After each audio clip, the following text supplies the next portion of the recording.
चक्षुरुन्मिलितं येन तस्मै श्रीगुरवे नमः। श्रीचैतन्यमनःभीष्टं स्थापितं येन भूतले स्वयं रूप कदा मह्यं ददाति पदान्तिकम्। वन्देऽहं श्रीगुरो श्रीयुतपदकमलं श्रीगुरुन् वैष्णवं च श्रीरूपं साग्रजातं सहगना रघुनाथान्वितं तं सजीवं साद्वैतं सावधूतं परिजनसहितं कृष्णचैतन्यदेवं श्रीराधा कृष्णपादं सहगना ललिता श्रीविशाखान्वितं च। नमोऽयं विष्णुपदाय कृष्णप्रेष्ठाय भूतले प्रभुपादनुगामी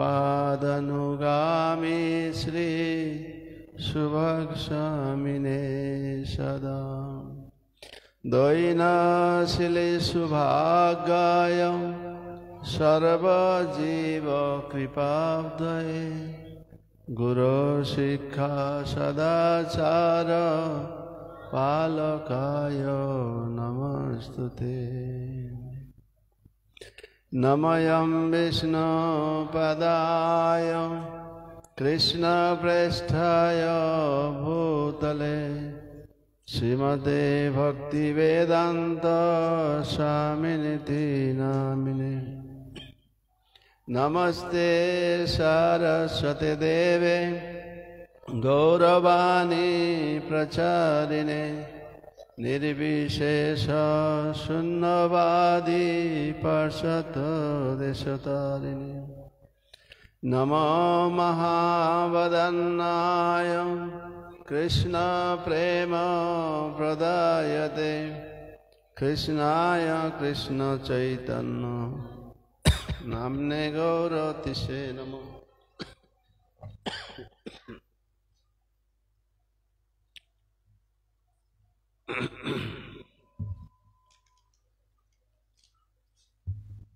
संकर्षण कारण तयसाई गर्भदशाई सा पायदिशाई शेषस्वजसं सकला स्वनित्यानन्दरामं शरणं ममास्तु। अनारपितचरिं चिरादे करुणया अवतीर्ण कलौ समर्पयितमुन्नतोज्ज्वलरसं सभक्तिश्रियं हरिपुराटसुन्दरदुती कदम्ब सन्दीपितं सदा हृदयकन्दरे स्फुरतु शचीनन्दनम्।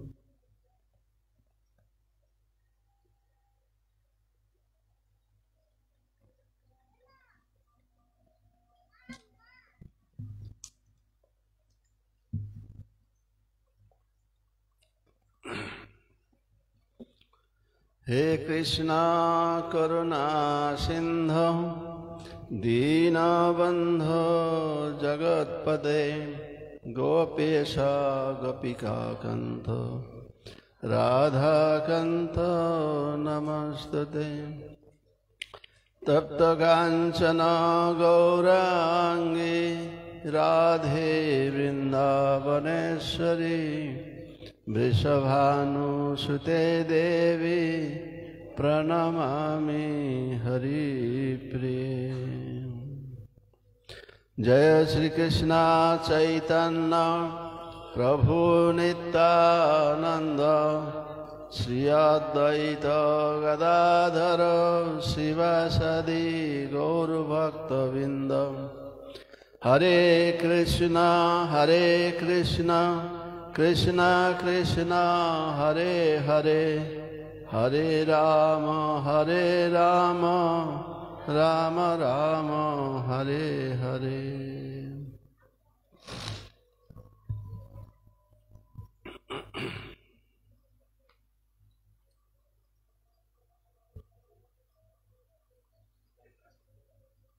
ओं नमो भगवते वासुदेवाय। ओम नमो भगवते वासुदेवाय। ओम नमो भगवते वासुदेवाय। नारायणं नमस्कृतं नरं चैव नरोत्तमं देवीं सरस्वतीं व्यासं ततो जयमुदीरये। नष्टप्रायश भद्रेषु नित्यं भागवत सेवया भगवतीरुत्तमश्लोके भक्तिर्भवति नैष्टिकी। मुखं करोति वाचालं पङ्गुं लङ्घयते गिरिं यत्कृपातमहं वन्दे परमानन्दमाधवं श्रीगुरुं दीनतारिणं श्रीचैतन्यं।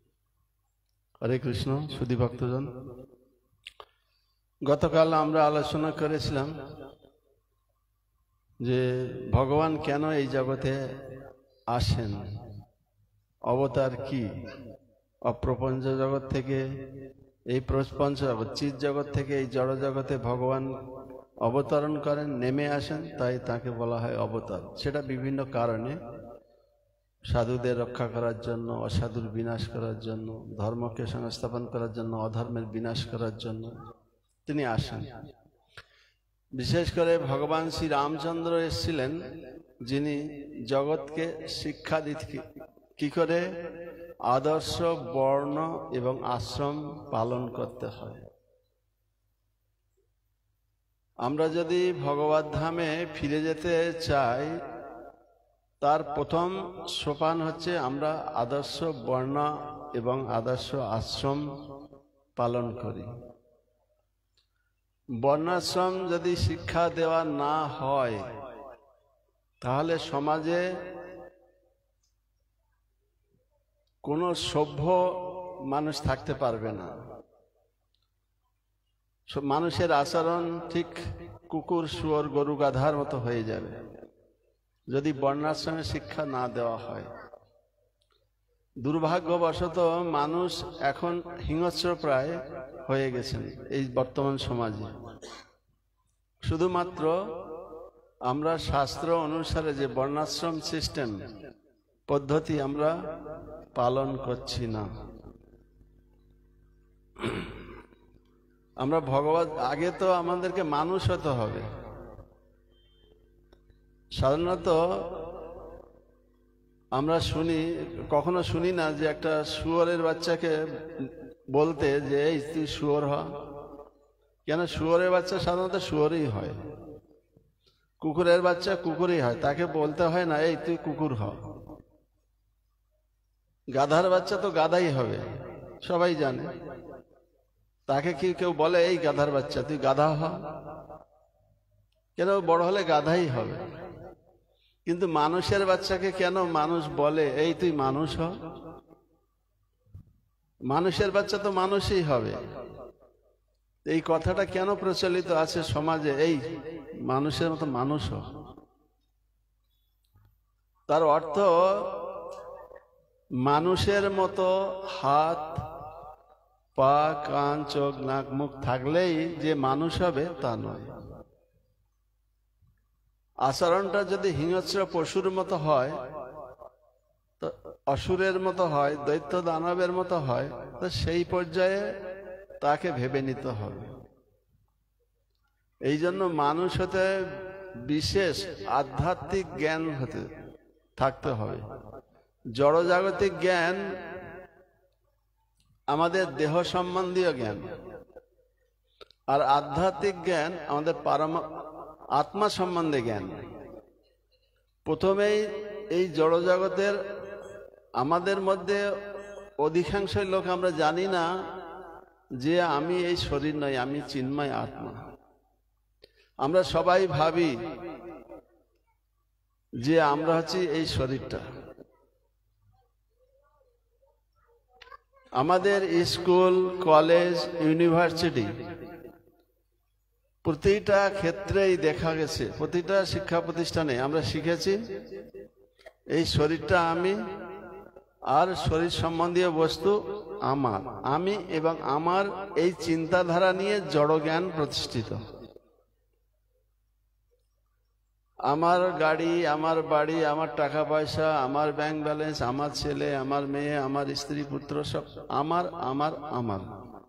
যেহেতু শরীরটা আমি আর শরীর সম্বন্ধীয় বস্তু আমার, আমার বাড়ি, আমার কারখানা, আমার টাকা, আমার পয়সা, আমার ব্যাংক ব্যালেন্স, আমার দেশ, আমার জাতি, আমার সমাজ, সব আমার আমার আমার।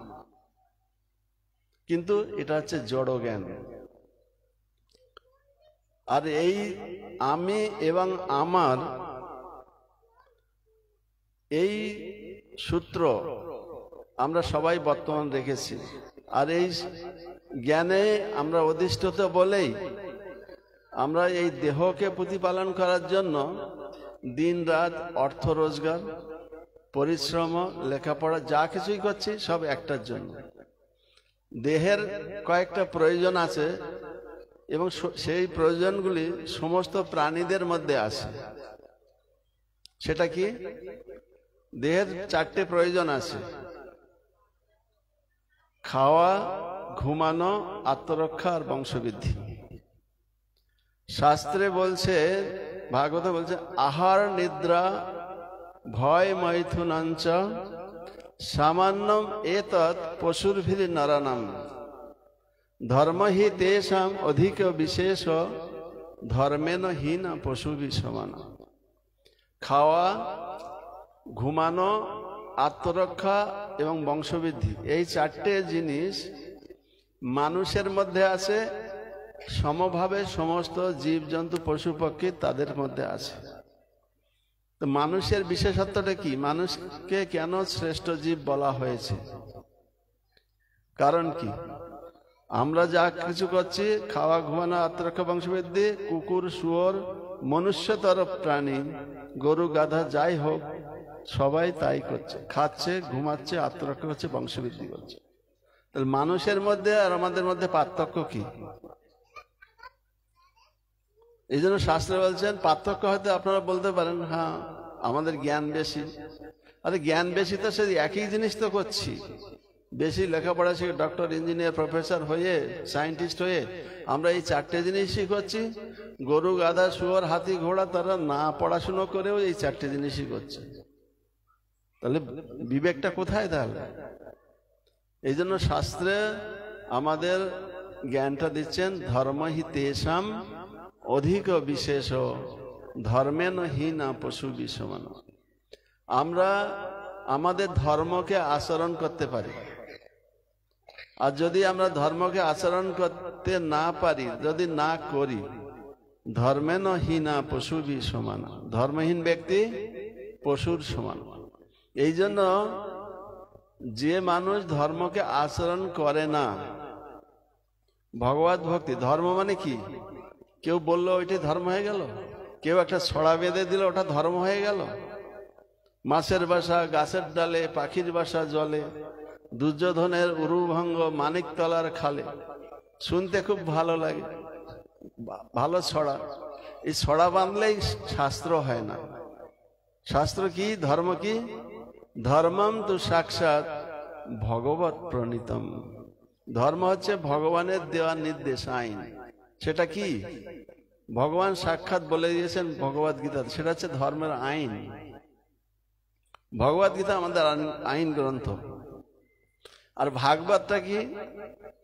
ভাগবতে পরমেশ্বর ভগবান এবং তার অন্তরঙ্গ ভক্তদের, তার প্রেমময়ী ভক্তদের মধ্যে যে আদান প্রদান, বিজ্ঞান বিষয়ক যে গ্রন্থ, সেটা হচ্ছে ভাগবত, প্রেমের আদান প্রদানের গ্রন্থ। পরমেশ্বর ভগবান এবং তার ভক্তের বিজ্ঞান সম্বন্ধ যে গ্রন্থ, সেটা হচ্ছে ভাগবত। ভগবান আর ভক্তের প্রেমময়ী লীলা পরিপূর্ণ শ্রীমদ্ ভাগবত। তো আমরা যদি ভগবানের কথা শুনি, শুদ্ধ ভক্তের কথা শুনি, তাহলে আমরা মনুষ্য পর্যায়ে আসতে পারবো। তা নাহলে আমরা যা কিছু করছি জড়জাগতিক জীবনে, সেগুলি শুধু পশুর প্রবৃত্তিগুলি আমরা মেনটেন করছি, প্রতিপালন করছি। পশু প্রবৃত্তি, খাওয়া, ঘুমানো, আত্মরক্ষা, বংশবৃদ্ধি।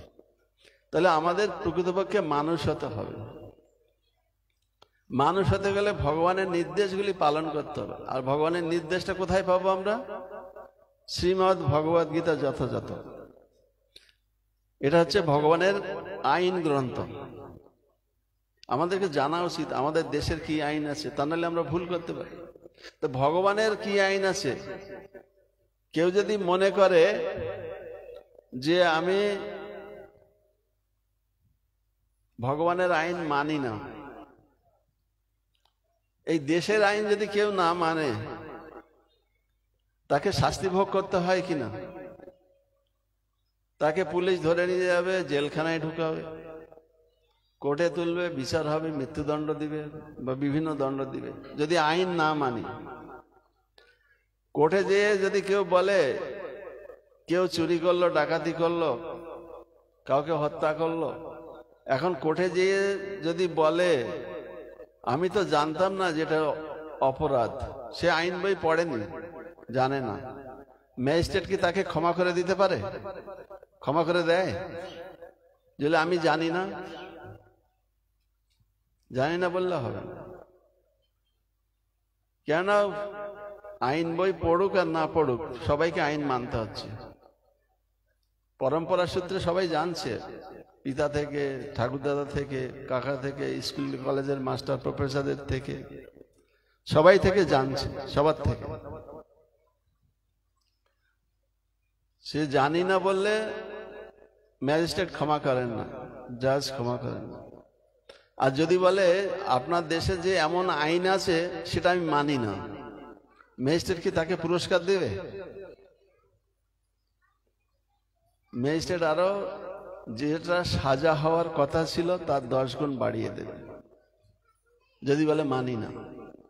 তো এই জন্য জানি না এবং মানি না কোনো অজুহাত চলবে না। অনুরূপভাবে ভগবানের দেওয়া যে আইন, সেটা আমাদেরকে সবাইকে পালন করতে হবে, আর সেই আইনটা সবাইকে জানতে হবে। আর এইভাবে যদি ভগবান যে ভগবদ্গীতায় যে আইন প্রণয়ন করেছেন, যে দিয়েছেন, এটা সমস্ত মানব সমাজের জন্য, এটা আমাদেরকে জানতে হবে। মানুষ মাঝে মাঝে ভুলে যায়, ভগবান যখন এখান থেকে 5000 বছর পূর্বে কুরুক্ষেত্রের যুদ্ধের দুই পক্ষের সৈন্যদের মাঝখানে অর্জুনকে উপদেশ দিয়েছিলেন, অর্জুনকে কথা প্রসঙ্গে বলছেন, অর্জুন তুমি মনে করো না যে তোমাকে এই জ্ঞান আমি প্রথম দিচ্ছি।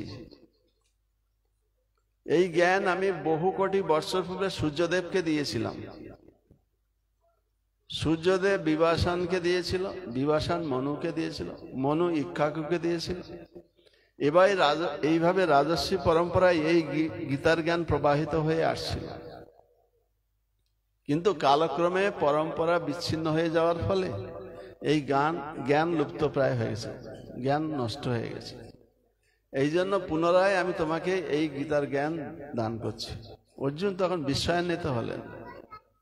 কি বললেন কৃষ্ণকে?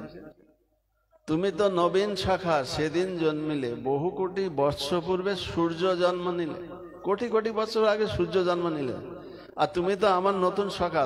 আমার বয়স আর তোমার বয়স একই, কৃষ্ণের বয়স অর্জুনের বয়স একই বয়স, একই সঙ্গে জন্মগ্রহণ করেছে।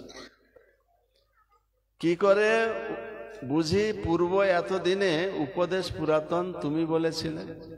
অর্জুন সঙ্গে সঙ্গে প্রশ্ন করে দিয়েছেন, আমি কি করে বুঝবো? তুমি আমার নতুন শাখা, তুমি আর তোমার জন্ম আমার জন্ম একসঙ্গে হয়েছে, আর কোটি কোটি বছর আগে সূর্য জন্মগ্রহণ করেছে, আর এই জ্ঞান তুমি সূর্যদেবকে দিয়েছো? এটা হাস্যাস্পদ। বলছে না, অপরম ভবত জন্ম পরম জন্ম বিবশত কথমে তাদ বিজানিয়ান তমাদৌ প্রক্তবাণী। এই সমস্ত রাজারা, তুমি, আমি এবং এই সমস্ত রাজারা অতীতে ছিলাম, বর্তমানে আছি এবং ভবিষ্যতে আমাদের অস্তিত্ব কখনো বিলুপ্ত হবে না, ভগবান বলছেন অর্জুন। কিন্তু আমি সমস্ত অতীতের জ্ঞান আমার মনে আছে, আমি বিভু তুমি জীব, এইভাবে আছে। ভুলি নাই আমি, তুমি ভুলি গেছো, আমি বিভু তুমি জীব এইভাবে আছো। আমি ভুলি নাই সেই সমস্ত অতীতের জ্ঞানগুলি, কিন্তু তুমি সব ভুলে গেছো। কেন ভুলে গেছো? তুমি ক্ষুদ্র জীবাত্মা। অগ্নি প্রজ্বলিত থাকে, অগ্নি থেকে যদি কোনো স্ফুলিঙ্গ অগ্নি থেকে বাইরে চলে যায় তার অস্তিত্ব নিভে যায়, কিন্তু স্ফুলিঙ্গ যদি আবার অগ্নিতে ফিরে আসে তখন সে প্রজ্বলিত থাকতে পারে। আমরা ভগবান থেকে বিচ্যুত হওয়ার ফলে, অনুসদৃশ্য হওয়ার ফলে আমরা সেই জ্ঞান ভুলে গেছি। ভগবান বলছেন আমি বিভু তুমি জীব এইভাবে আছো। ভুলি নাই আমি, তুমি ভুলি গেছো। আমি বিভু তুমি জীব এইভাবে আছো। আমি কোনো জ্ঞান ভুলিনি। একটা উদাহরণ দেওয়া যেতে পারে। কুরুক্ষেত্রের যুদ্ধের ময়দানে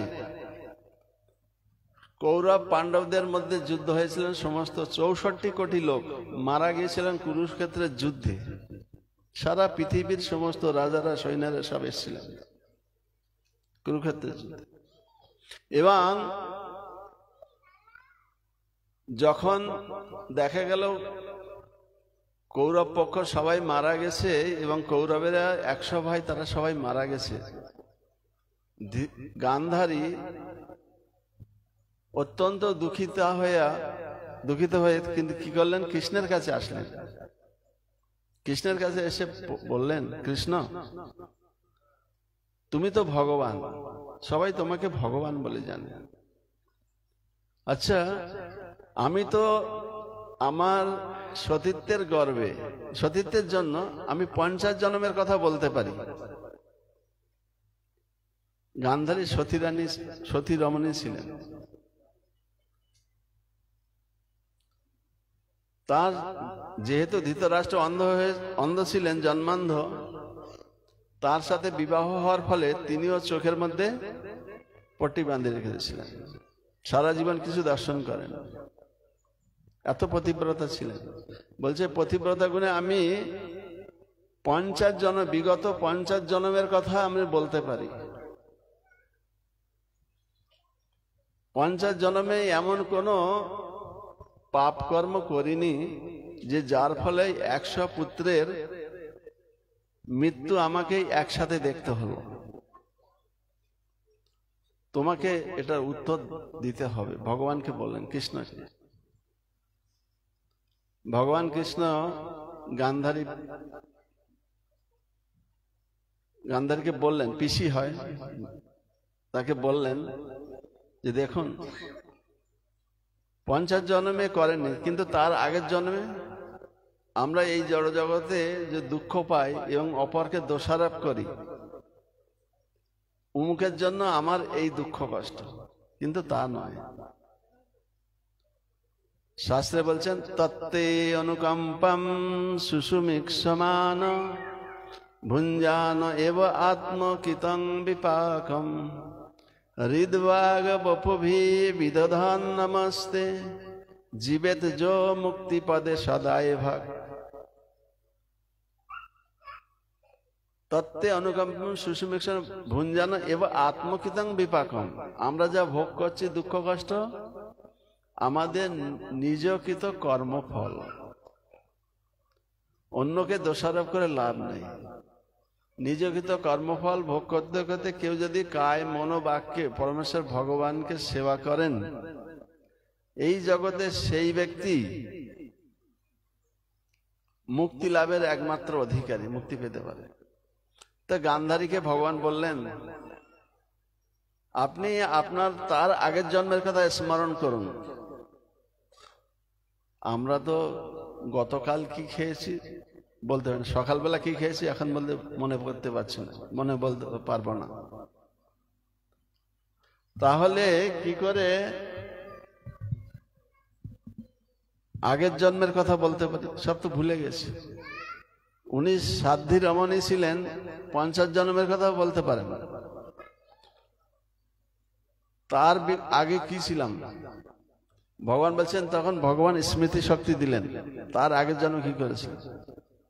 তার আগের জন্মে ক্রীড়াচ্ছলে মাকড়সা ডিমকে ভেঙে দিয়েছিলেন, 100 ডিম নষ্ট। ক্রন্দনরত মাকড়সা তিনি অভিশাপ দিয়েছিলেন, আমার যেমন শতপুত্র হত্যা হলো, তোরও শতপুত্র হত্যা হবে। তখন গান্ধারী দেবী প্রশ্ন করলেন, তখন তো আমি বালিকা ছিলাম ওই জন্মে, তাহলে লঘু পাপে কেন গুরুদণ্ড দেওয়া হলো? ভগবান বলছেন, না, আপনি যেহেতু পতিব্রতা রমণী, তাই আপনাকে গুরু পাপে লঘুদণ্ড দেওয়া হয়েছে। ভগবান বলছেন, সেটা কি করে? গান্ধারী বলেন, সেটা কি করে? বলছেন, না, প্রত্যেকটা জন্মে এক একটা পুত্র মরত। এই 100 জন্ম লাগতো, 100 জন্ম আসতে হতো, একটা একটা পুত্র শোক পেতে হতো। আপনি যেহেতু পতিব্রতা, তাই এক জন্মেই এই শোকগুলি বিদায় হয়ে গেল, 100 জন্ম কাটাতে হলো না, এক জন্মে সব শোক শেষ। 100 পুত্রের শোক এক জন্মেই শেষ করে দাও, যেহেতু আপনি পতিব্রতা। তা আমরা সবাই নিজকৃত কর্মফল ভোগ করছি এই জগতে। তো এই জন্য ভগবান আসেন আমাদেরকে কর্মটাকে পরিবর্তন করতে। অনেকেই তো বলে দেবেন, আরে মশাই, ধর্ম ধর্ম কেন করছেন? কর্মই ধর্ম, ভালো কর্ম করুন, ওইটাই ধর্ম। কর্ম না করে শুধু ধর্ম ধর্ম বলে চেঁচাচ্ছেন কেন? আরে কর্মের সংজ্ঞা কি? কাকে কর্ম বলে? দেহযাত্রা নির্বাহ করার জন্য যে কৃতকার্য আমরা করি, আমাদের শরীরকে, পরিবারকে প্রতিপালন করার জন্য যা কিছু করতে হয়, এটা কর্ম। এই কর্মকে শাস্ত্রের 3 রকম বলা হয়েছে, বেদে 3 রকম কর্মের কথা উল্লেখ করা হয়েছে। একটা হচ্ছে কর্ম বা পুণ্যকর্ম, যেটা শাস্ত্রে বলা হয়েছে। একটা হচ্ছে বিকর্ম, যেটা শাস্ত্রে নিষেধ করা হয়েছে, এটা করবে না, পাপ কর্ম। বিকর্ম মানে পাপ কর্ম। আরে পাপ কর্ম আর পুণ্যকর্ম কি করে বুঝবো? সেটাও শাস্ত্রে বলেছে। বেদ প্রণহিত ধর্ম অধর্মস্তদ বিপর্যয়, যেটা বেদ নির্দেশ দিচ্ছে ওইটা হচ্ছে ধর্ম বা পাপ, পুণ্যকর্ম। আর যেটা বেদ নিষেধ করেছে ওটা হচ্ছে পাপ কর্ম। মানে মনে করেন, যদি কর্মই ধর্ম হয়, তাহলে দেহযাত্রা নির্বাহ করার জন্য কেউ চুরি করছে। আমি আনটিলা মন্দিরে ওখানে কয়েকদিন কাটাচ্ছিলাম, আছি। আগামীকাল ভোরে হয়তো চলে যাব সিধা মায়াপুরে, আর্লি মর্নিং এ। ওখানে বলছে ওই রাস্তাতে অনেকবার ছিনতাই হয়েছে, এই ইদানিং এখনো ছিনতাই হচ্ছে। এত কাজকর্ম দিয়েছেন গভর্নমেন্ট, ডবল ডবল চাকরি দিচ্ছেন, তাও ছিনতাই কি জন্য? কার কাছে মোবাইল ছিনেছে, ব্যাগ ছিনে নিয়ে চলে যাচ্ছে, টাকা পয়সা ছিনে নিয়ে চলে যাচ্ছে। আমি যে এখনো হচ্ছে। আগে শুনতাম ডাকাতি হতো, মানুষকে খুন করতো, টাকা পয়সা লুট করে নিত, কিন্তু এখন শুনি না। কিন্তু এখন আবার শুরু হয়েছে। আপনারা হাওড়াতে গেলে বুঝতে পারবেন, আর শিয়ালদায় গেলে বুঝতে পারবেন। কত লোকের পকেট ফাঁকা করে দিচ্ছে, ব্যাগ ছিনিয়ে নিয়ে যাচ্ছে, টাকা মোবাইল তুলে নিয়ে যাচ্ছে, এখন রয়েছে। কর্ম কি প্রসঙ্গে বলছিলেন? কর্ম, অকর্ম, বিকর্ম, এগুলি যে মানুষ চুরি করছে, ডাকাতি করছে, মানুষ খুন করছে, তার পরিবার প্রতিপালন করার জন্য চুরি করে টাকা পয়সা রোজগার করে তার সংসার প্রতিপালন করছে। এই কর্ম কি আপনারা ধর্ম নামে অভিহিত করতে পারবেন? এটা কি ধর্ম? সে তো কর্ম করছে। অ্যাকচুয়ালি এই কথাটাই ভুল, যে বলে কর্মই ধর্ম। যদি বলা হয় হ্যাঁ কর্মই ধর্ম, কোন কর্ম? 3 রকম কর্ম আছে, অকর্ম, কর্ম, অকর্ম আর বিকর্ম। বিকর্ম মানে পাপ কর্ম, কর্ম মানে পুণ্যকর্ম করবেন, দান ধ্যান যজ্ঞ তপ করবেন, স্বর্গলোকে যাবেন, স্বর্গলোক, জনলোক, তপলোক, মহৎলোক, বাস অনেকদিন সুখভোগ করবেন, আবার এই জগতে পুনঃ মুশিকা ভব, আবার ফিরে আসতে হবে। ভগবান গীতায় বলছেন, আব্রহ্ম ভুবনাল্লোকা পুনরাবর্তি ন অর্জুন মাম উপত্যতু কন্তে পুনর্জন্ম ন বিদ্যতে। ব্রহ্মলোক থেকে শুরু করে পাতাললোক পর্যন্ত যেখানেই যাওয়া হোক না কেন, এই জগতে আবার ফিরে আসতে হবে। পাপ কর্ম করলে নরকে যেতে হবে, নির্মল লোকে যেতে হবে, পুণ্য কর্ম করলে ঊর্ধ্ব লোকে যেতে হবে, রজগুণের প্রভাবে কর্ম করলে এই জগতে আবার আসতে হবে। কিন্তু যেখানেই যায় না ঊর্ধ্ব লোকে বা পাতাল লোকে, সেখান থেকে আবার এই জগতে ফিরে আসতে হবে। এই জন্য পাপ কর্মও ভালো না, পুণ্য কর্ম ভালো না, কোনো কর্মই ভালো না, না পাপ কর্ম না পুণ্য কর্ম। কিন্তু এই দুটোর মাঝখানে আরেকটা জিনিস আছে, সেটা হচ্ছে অকর্ম বা কৃষ্ণের প্রীতির জন্য, ভগবানের প্রীতির জন্য সেবা। সেটা হচ্ছে অকর্ম, অর্থাৎ কোন রকমের কর্মফলের বাসনা সেখানে থাকবে না, বাসনা রহিত কর্ম, শুধুমাত্র কৃষ্ণ প্রীতির জন্য কর্ম, সেটা হচ্ছে অকর্ম বা নিষ্কাম ভগবত সেবা। তার ফলে আমরা এই জড়জগতের কর্মবন্ধন থেকে মুক্ত হই। এই সমস্ত শিক্ষা দেওয়ার জন্য ভগবান শ্রী রামচন্দ্র তিনি এই জগতে আবির্ভূত হয়েছেন। তিনি আদর্শ পিতা রূপে, আদর্শ পুত্র রূপে, আদর্শ ভ্রাতা রূপে, আদর্শ পতি রূপে তিনি শিক্ষা দিয়েছেন।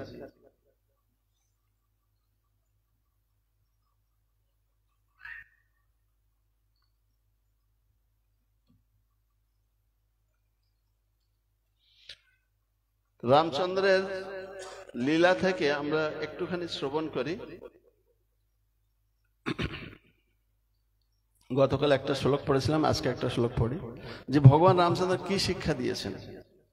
যদি আমরা রামচন্দ্র থেকে শিক্ষা নিই, এটা আবার সত্যযুগে পরিণত হয়ে যাবে, এই কলিযুগ আর থাকবে।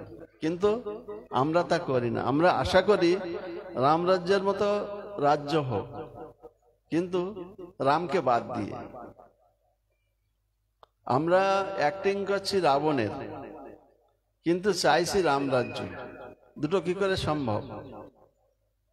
আমরা রাবণের অভিনয় করছি আর রামের মতো রাজ্য চাইছি, রামের মধ্যে সুখ সমৃদ্ধি চাইছি, সেটা কখনো সম্ভব না।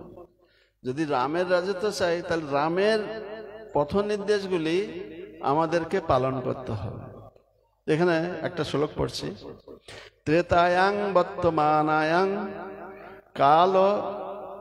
কালকুত সমভবৎ রামে রাজনী ধর্মজ্ঞে সর্বভূত সুখাবহে।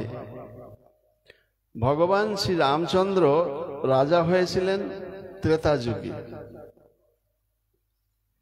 কিন্তু যেহেতু তার শাসন ব্যবস্থা ছিল অত্যন্ত সুন্দর, তাই তখনকার অবস্থা হয়েছিল ঠিক সত্যযুগের মতো।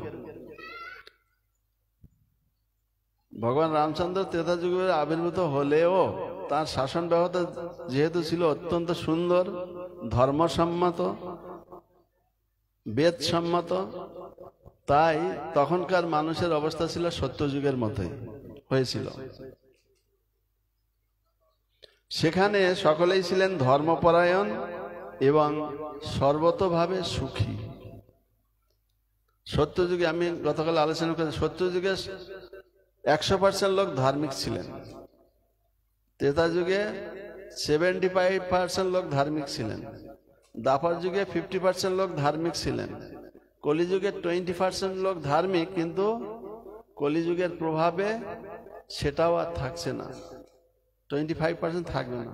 জিরোতে যখন চলে আসবে, তখন আর কোনো ধর্ম যখন আর থাকবে না পৃথিবীতে, কোন রকম ভগবত সেবা থাকবে না, তখন ভগবান কল্কি রূপে আবির্ভূত হবেন। যেহেতু কলিযুগে প্রায় সবই অসুর, তাই ভগবান চৈতন্য মহাপ্রভু হচ্ছে নাম রূপে অবতীর্ণ হয়েছেন। ভগবান এই কলিযুগে নাম রূপে অবতীর্ণ হয়েছে, নাম দিয়ে গেছেন। বলে যে নাম করবে তার মধ্যে যে অসুর ভাবটা সেইটা থাকবে না, তখন সে ভক্তে পরিণত হইবে। এই জন্য সবাইকে হরিনাম করতে হবে। যদি আমরা রামরাজ্য চাই, যদি আমরা সুখে শান্তিতে চাই, যদি আমরা পাপ কর্ম থেকে মুক্ত হতে চাই, যদি আমরা ভগবানের কাছে ফিরে যেতে চাই, এই দুঃখময় সংসার থেকে যদি উত্তীর্ণ হতে চাই, চিৎ জগতে যেতে চাই, সচ্চিদানন্দ জীবন আমরা যদি চাই, তাহলে আমাদেরকে প্রত্যেককেই হরিনাম করতে হবে। একটা গ্রামের কথা শুনতাম, গায়ে গু মাখলে জমে ছাড়ে না। একজন গ্রামের একজন বৃদ্ধা অনেক কষ্ট পাচ্ছে, তো মরার ইচ্ছে করে, বলে মৃত্যু হলে বাঁচতে, মৃত্যু হলে বাঁচে, মরলে বাঁচতাম। এমন অসুস্থ হয়ে পড়ে শরীর বৃদ্ধ অবস্থায়, তখন এই দেহতে বেঁচে থাকতে ইচ্ছে করে না, বলে দেহটা ছেড়ে দিলে বলো বাঁচি। দেহতে যন্ত্রণা হয়। একটা বিছা কামড়ালে কতটুকু যন্ত্রণা হয়? কাঁকড়া বিছা যদি কামড়ায় প্রচন্ড যন্ত্রণা হয়। আমার কোনোদিন কামড়ায়নি, বুঝতে পারিনি, কিন্তু শুনেছি প্রচন্ড জ্বলে। আর যদি 40,000 বিছা একসাথে কামড়ায়, মানুষের তখন ওই যন্ত্রণা সহ্য করার প্রক্রিয়া থাকে না, তখন অজ্ঞান হয়ে যায়। তো শাস্ত্রে বলছে যখন মৃত্যুর সময় আসে তখন 40,000 বিছা, কাঁকড়া বিছা কামড়ালে যেমন যন্ত্রণা, ঠিক সেই রকম যন্ত্রণা। এবং এত যন্ত্রণায় অজ্ঞান হয়ে যায়, কমাতে চলে যায়, অনেক সময় জ্ঞান থাকে না।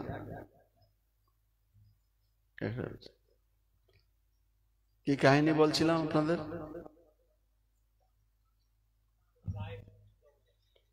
গায়ে গু মাখলে জমে ছাড়ে না। তো প্রার্থনা করছে মরার জন্য। তো বলছে, আরে বুড়ি, তুমি সারা জীবন পাপ কর্ম করে আসছো, মৃত্যুর পরে তোমাকে নরকে যেতে হবে, যমরাজের কাছে দিয়ে তোমাকে, তুমি অনেক মাছ মাংস খেয়েছো না, তোমাকে তেলে ভাজবে, ভয় দেখাচ্ছে। বলছে ওসব আমি চিন্তা করে রেখেছি আগে থেকে। কি? যমদূতকে আমার কাছে আসতে দিব না। কি করে? বলছে মৃত্যুর সময় আসলে পায়খানা করে সারা শরীরে মেখে দিয়ে রাখবো, তাহলে ওই দুর্গন্ধে নোংরা বলে যমরাজ, যমদূত কেউ আসবে না আমার কাছে। কিন্তু শাস্ত্রে বলা হচ্ছে যমদূত বা যমরাজ আমাদের এই দেহটাকে নিয়ে যাবে না। কাকে নিয়ে যাবে? আত্মাকে নিয়ে যাবে, আত্মাকে নিয়ে যাবে। আত্মার সাথে কে কে যাবে? গাড়ি বাড়ি টাকা পয়সা, হাত পা কান চোখ নাক মুখ, কে যাবে? সূক্ষ্ম দেহ যাবে। আমাদের 5টা অষ্ট তত্ত্ব আছে আমাদের শরীরে, পঞ্চ মহাভূত, 3টে সূক্ষ্ম দেহ, ক্ষিতি আপ তেজ মরুদ্গম, 3টে এখানেই ফেলে দিয়ে যেতে হবে, নিয়ে যেতে পারবে না। মাটি জল আগুন বায়ু আকাশের এই শরীরটা ফেলে দিয়ে যেতে হবে। আর সূক্ষ্ম 3টি আছে, প্রত্যেকের মধ্যে মন আছে, বুদ্ধি আছে, অহংকার আছে। এই 3টা আত্মাকে নিয়ে আরেকটা শরীরে চলে যাবে। যতক্ষণ না আমরা মন বুদ্ধি এবং অহংকার শুদ্ধ করব, ততক্ষণ এই জড়জগতের বন্ধন পেরিয়ে চিৎ জগতে যেতে পারবো না। আরেকটা শরীর নিতে হবে। পুনরপি জননম পুনরপি মরণম পুনরপি জননী জঠরে শয়নম ইহ সংসারে বহু দুস্তরে কৃপয়া অপারে পাহি মুরারে। বারবার জন্ম, বারবার মৃত্যু, বারবার মাতৃগর্ভে আবার আসতে হবে। ইহ সংসারে বহু দুস্তর, সংসার অতিক্রম করা অত্যন্ত কঠিন, অসম্ভব। কিন্তু যদি আমরা আকুলভাবে ভগবানকে প্রার্থনা করি, হে কৃষ্ণ আমাকে উদ্ধার করো, পাহি মুরারি। মুর নামক দৈত্যের যিনি শত্রু, তিনি আছেন মুরারি। কৃষ্ণ মুর নামক দৈত্যকে বধ করেছিলেন, তাই ভগবানের নাম মুরারি। পাহি মুরারি, হে পাহি, পাহি মানে উদ্ধার করুন, হে মুরারি আমাকে, হে কৃষ্ণ আমাকে উদ্ধার করুন। গৌর তোমায় হলাম বলে, হরি বলে দুহাত তুলে দাঁড়ালেই হলো রে। আর কিছু লাগবে না, হরি বল। পার করার দায়িত্ব কার? মহাপ্রভুর দায়িত্ব। আমাদের কি করার দায়িত্ব? মহাপ্রভুর চরণে শরণাগত হওয়ার দরকার। গৌর তোমায় হলাম বলে, হরি বলে দুহাত তুলে দাঁড়ায়। মহাপ্রভু কি দিয়েছেন?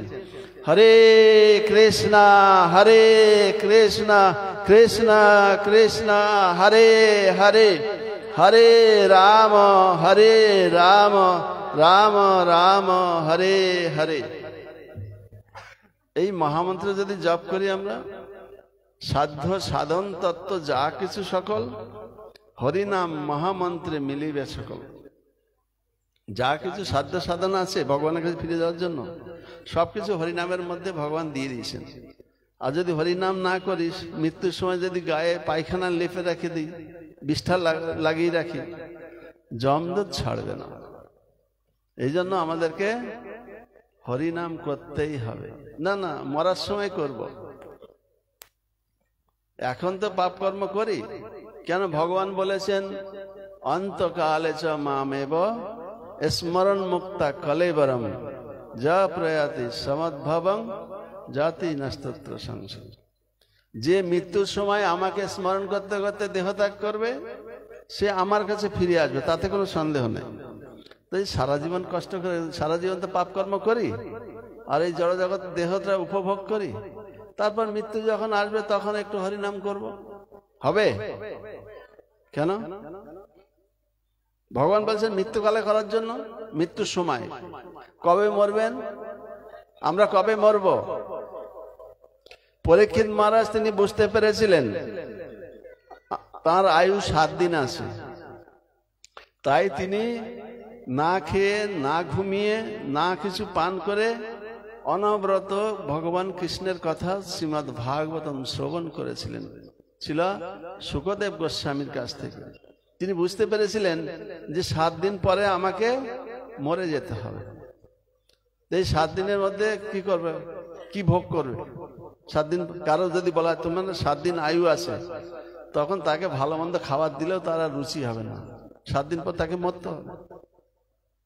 সবকিছু ত্যাগ করেছে, অন্ন জল সবকিছু ত্যাগ করে দিন রাত 24 ঘন্টায় 7 দিন ধরে অনবরত ভগবানের কথা শুনছিলেন। কিন্তু আমাদের তো আয়ু অনেক আছে না? আমাদের কোন দিনে কয়দিন মৃত্যু, কদিন পরে মৃত্যু হবে? আমাদের আয়ু কতদিন? আরে পরীক্ষিত মহারাজ জানছেন সপ্ত দিবস অন্তে, 7 দিন পরে তার মৃত্যু হবে। কিন্তু আমাদের 7 দিনের মধ্যেই মরতে হবে প্রত্যেককেই, শিওর। দিন কটা আছে? শনি রবি সোম মঙ্গল বুধ বৃহস্পতি শুক্র, কটা দিন আছে? এই 7 দিনের বাইরে গিয়ে মরবেন না 7 দিনের মধ্যে মরবেন? প্রত্যেককে জেনে রাখুন, নিঃশ্বাসের কোনো বিশ্বাস নাই। কমল দল জল জীবন টলমল ভজহু হরিপদ নীতিরে। পদ্মপাতায় জল টলমল করে, যে কোনো মুহূর্তে পড়ে যেতে পারে। দেহরূপ পদ্মপত্রে প্রাণরূপ বায়ুটা টলমল করছে, যে কোনো মুহূর্তে চলে যেতে পারে। যাবৎ পবন নিবসতি দেহে তাবৎ পিচ্ছতি কুশলং গেহে গতবতী বায় দেহা পায়ে ভার্যা বিভ্বতি তস্মিন কায়ে। যতদিন প্রাণবায়ুটা চলছে আমাদের শরীরে, যাবৎ পবন নিবসতি দেহে তাবৎ পিচ্ছতি কুশলং। যখন আমরা সকালে উঠে ঘুম থেকে উঠি, কারোর সাথে দেখা হয়, কি বলে? হাউ আর ইউ, কেমন আছেন? গতবতী বায়ু, যখন প্রাণবায়ুটা বেরিয়ে যায়, শুয়ে থাকে, যখন আত্মাটা চলে যায় প্রাণবায়ুর সাথে, তখন আর কেউ জিজ্ঞাসা করবে হাউ আর ইউ? কেউ জিজ্ঞাসা করবে না কেমন আছেন। গতবতী বায়ে দেহা পায়ে, এমনকি ভার্যা বিভ্বতি তস্মিন কায়ে, এমনকি প্রিয়তমা পত্নীও তার প্রিয়তম স্বামীর দেহটাকে দেখে ভয়ভীত হয়ে যায়। কাউকে যদি বলা হয় আপনারই তো প্রিয়তম, আপনি কাছে রেখে আজকে রাতটা ঘুমান, কাল সকালে আমরা গ্রামবাসীর এসে উদ্ধার করব, মানে সৎকার করতে নিয়ে যাব, কোন পত্নী রাজি হবেন? কোন প্রিয়তমা রাজি হবেন? স্বামীর কাছে একদম না। কেন? সারা জীবন প্রিয়তমের কাছে ঘুমিয়ে এখন বলছেন একদম না। কেন, কি হবে? এতদিন ধরে কাকে ভালোবেসেছেন? দেহটাকে না আত্মাকে? কে চলে গেছে? আত্মা চলে গেছে। আত্মাকে কখনো দেখেছেন? তাকে কখনো ভালোবেসেছেন? তাকে কখনো খাইয়েছেন, পরিয়েছেন, আদর করেছেন, যত্ন করেছেন? সে যদি চলে যায়, অপরিচিত একজন ব্যক্তি, তাহলে আপনি তার জন্য কেন দুঃখ করবেন? যাকে খাইয়েছেন, পরিয়েছেন, আদর করেছেন, যত্ন করেছেন, সেটা তো দেহ, আর দেহটা মৃত্যুর পরে ওখানেই পড়ে থাকে। তাহলে কেন মানুষ কান্না করে? এটা জ্ঞান না অজ্ঞান? মানুষ কান্না করে, তুমি আমাকে ছেড়ে চলে গেলে গো। কি জন্য কান্না করে? কে চলে গেল? যে চলে গেল তাকে কোনোদিন ভালোবাসেনি, তাকে কোনো দেখেনি, খায়নি, পড়ায়নি। সে যদি চলে যায় তার জন্য দুঃখ হয়, কান্না আসে? কি জন্য কান্না করছে? এই জন্য প্রশ্নের জন্য সময় দেওয়া হবে। হাত তুলছেন তো? প্রশ্নের জন্য সময় দেওয়া হবে, ঠিক আছে?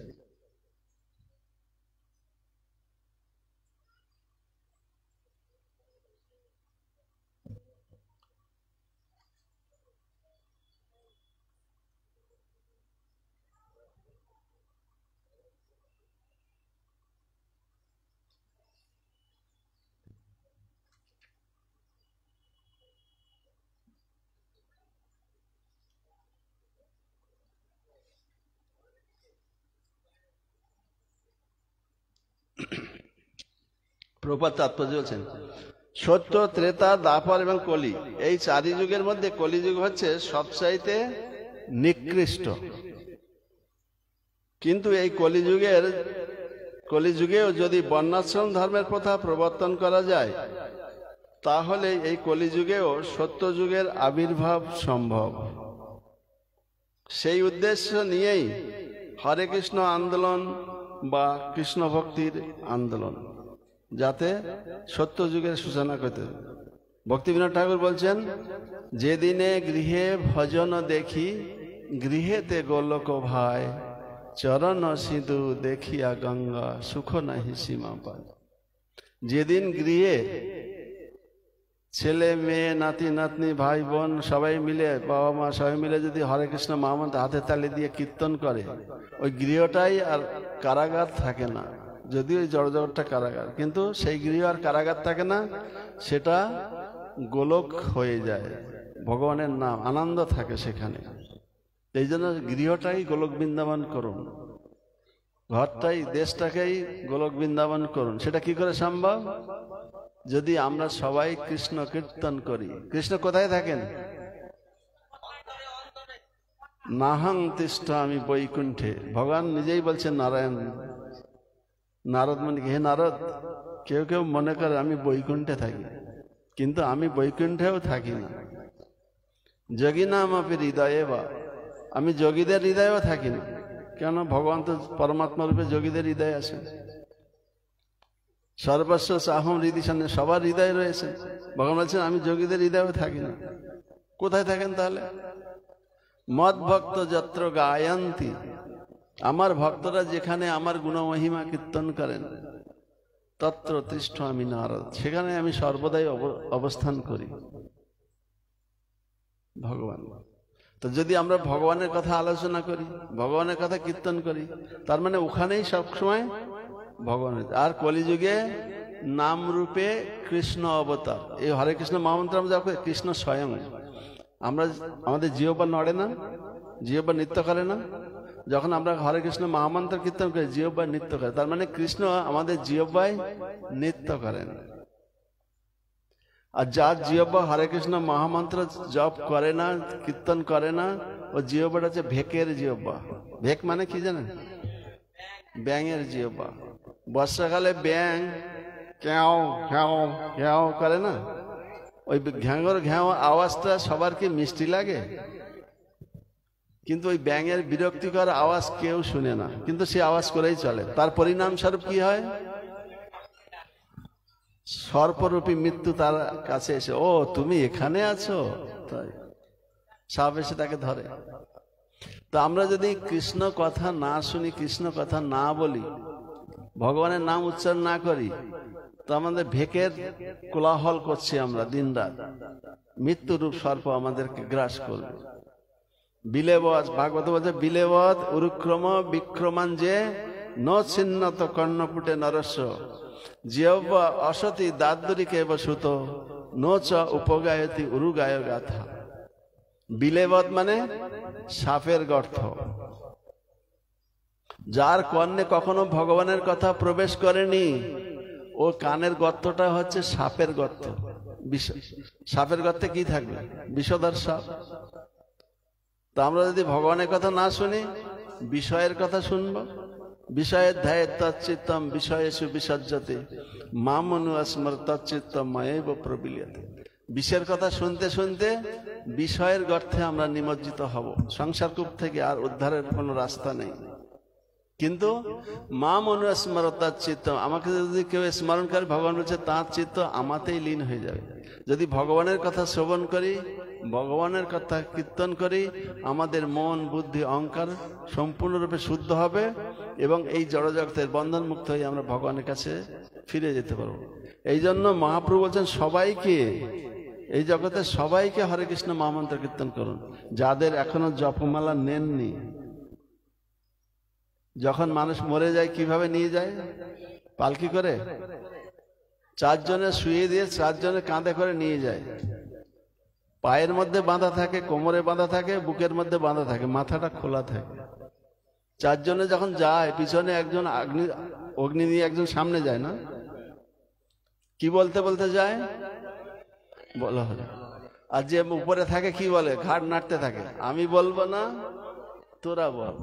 তাহলে যে কেউ বলছে না বলে ও নিজেরাই বলে, বলো হরি হরি বল। আপনারা কি ওই পর্যন্ত অপেক্ষা করতে চান?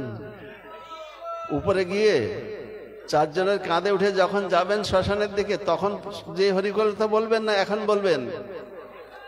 বলুন আমার সাথে, হরে কৃষ্ণ হরে কৃষ্ণ কৃষ্ণ কৃষ্ণ হরে হরে হরে রাম রাম রাম হরে হরে। এখন থেকে অভ্যাস করুন, তা না হলে মৃত্যুর সময় আর মনে আসবে না। ওই নাতিপুতির কথা মনে আসবে, ছেলে মেয়ের কথা মনে আসবে, কলকারখানা টাকা পয়সা চাকরি বাকরির কথা মনে আসবে, জমি জমা কোথায় নষ্ট হয়ে যাচ্ছে। একটা উদাহরণ দিচ্ছি কিরকম। এই মেদিনীপুরের একজন মাদুর ব্যবসায়ী, তার 4-5টা ছেলে মেয়ে। বাবা অনেক ধনী আছে, মাদুর ব্যবসা করে। মেদিনীপুরে অনেক মাদুর হয় না পার্টি সবঙ্গে, তো মাদুর যে আমরা বিছানা করি সেটার জন্য। তো কি করেছে, ছেলেদের দিন রাত বকাবকি করে, এই এখনো দোকান খুলিস নি, এখনো যাসনি বাজারে, দোকান খুললে কত লোক এসে ফিরে যাবে, কত টাকা পয়সা নষ্ট হচ্ছে। ছেলেরা চিন্তা করছে বাবা এখন বৃদ্ধ হয়েছে, এখন টাকা পয়সার প্রতি এত মোহ যাচ্ছে না, দিন রাত আমাদেরকে বকাবকি করে। তা ছেলেরা যুক্তি করে এখান থেকে তীর্থ করতে যায় সবাই, গয়া কাশী বৃন্দাবন, সবাই বাস বুকিং করে, সব জায়গায় থেকে বাস বুকিং করে, বাংলাদেশ থেকেও আসে, পাকিস্তান থেকে, সব জায়গায় তীর্থ করতে যায়, গয়া কাশী বৃন্দাবন। তো বাসে বলছে সব গ্রামের লোক সব যাচ্ছে, অনেক লোক যাচ্ছে। তো বাসে টিকিট কেটে দেয়, বাবা এখন তো বয়স হলো, এখন একটু তীর্থ ভ্রমণ করে আসো, পবিত্র পুণ্য সঞ্চয় করে। প্রথমে না অর্জিতে বিদ্যা, দ্বিতীয় না ধনম, তৃতীয় না অর্জিত পুণ্য, চতুর্থে কিম করিষ্যতি। প্রথমে যদি বিদ্যা অর্জন না হয় শিশুকালে, যৌবনে যদি কেউ ধন উপার্জন না করে, বৃদ্ধকালে যদি কেউ পুণ্য উপার্জন না করে, অন্তিম সময়ে চতুর্থ পর্যায়ে এসে তখন কি করবে? না ধন উপার্জন, না বিদ্যা উপার্জন, না পুণ্য উপার্জন। এই জন্য 50 ঊর্ধ্বম বনম ব্রজেত, 50 বছর হয়ে গেলে সাধন ভজন করার জন্য বৃন্দাবনে মায়াপুরে যে গৌড়বন মানে নবদ্বীপ ধাম আর বৃন্দাবন ধামে গিয়ে ভজন করা উচিত। 50 বছর পর্যন্ত দেহের পুষ্টি সাধন করলে করে নিলেন, এবার আত্মার পুষ্টি সাধনের জন্য, আত্মার খাবার দেওয়ার জন্য আর 50 বছর ব্যয় করুন, যা বাকি জীবনটা। যদি মৃত্যুর সময় পর্যন্ত অপেক্ষা করি তখন আর হবে না এই জগতে। তাহলে কি করতে হবে আমাদের? কি করা উচিত আমাদের? হরে কৃষ্ণ কৃষ্ণ কৃষ্ণ হরে হরে, হরে রাম হরে রাম রাম রাম। তাদের কাছে জপমালা আছে, হাত তুলে দিয়েছেন। আর যারা নেই, এখন বলা হচ্ছে কারা হাত, যাদের নেই হাত তুলুন। কারণ 2-1 উঠেছে, আর বাকিগুলি কেরা, কোন পক্ষে তারা আছে না নেই পক্ষে, কোন পক্ষে আছেন? দেখুন, মাস্টারকে কখনো অঙ্ক ফাঁকি দেওয়া যায় না। মাস্টারকে অঙ্ক ফাঁকি দিলে কি হয়? যদি আপনি স্কুলে গিয়েছেন, কলেজে গিয়েছেন, যে প্রফেসরদেরকে মাস্টারদের অঙ্ক ফাঁকি দিলেন, ঠিক আছে, তাদেরকে ভুলভাল করে বুঝিয়ে দিয়ে চলেছেন, কিন্তু না, আপনি নিজেই ঠকে গেলেন। তো আপনি এখন থেকেই হরিনাম করুন, তাই মৃত্যুর সময় তখন মনে আসবে না। কি কাহিনী বলতে চাইছিলাম মনে আছে? হ্যাঁ, মাদুর ব্যবসায়ীর কথা। তো উনি বাবাকে যুক্তি করে পাঠিয়ে দিয়েছেন, গিয়েছেন। এখন সারা জীবন ওইগুলি করে আসছেন, বৃদ্ধ হয়ে গেছেন, শুধু ওই চিন্তায় কি করে টাকা বেশি করে আসবে, এই চিন্তায়। তো যখন কাশীতে গিয়েছেন, মণিকর্ণিকার ঘাট, ওখানে একসময় মহারাজ হরিশ্চন্দ্র ডোমের কাজ করছিলেন। বিশ্বামিত্র তার ধন সম্পদ রাজ্য সব নিয়ে নিয়েছিলেন, দক্ষিণা দিতে পারেননি বলে ওখানে ডোমের কাজ করে স্ত্রী পুত্রকে বিক্রি করে দিয়ে, ডোমের কাজ করে আবার নিজেকে বিক্রি করে দিয়ে তার দক্ষিণা দিতে হয়েছিল। হরিশ্চন্দ্র, শশাকরা পৃথিবীর রাজা হরিশ্চন্দ্র, তাকেও এরকম পরিস্থিতিতে পড়তে হয়েছিল।